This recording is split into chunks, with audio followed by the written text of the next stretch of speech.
और अब एक खास बात, देश सहित पूरा विश्व नोवेल कोरोना वायरस रूपी महामारी से जूझ रहा है। कई शहरी क्षेत्रों में धारा 144 लगा दिया गया है। ऐसे में आरजे रमझाझर भी आपसे अपील करता है, बिना कारण घरों से ना निकलें, समय समय पर हाथ अपना साबुन से जरूर धोएं और बेवजह फैल रही अफवाहों से दूरी बनाए रखें। यकीन माने, भारत सरकार सहित शासन प्रशासन इस महामारी को जड़ से उखाड़ने में जल्द ही कामयाबी पालेगी।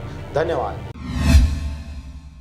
नमस्कार, आप देख रहे हैं आरजे रमझाझर। मैं हूं राजकुमार यादव। मुख्यमंत्री सुपोषण अभियान के अंतर्गत कुपोषित बच्चों एवं एनीमिक महिलाओं को दिया जा रहा पौष्टिक युक्त सूखा राशन।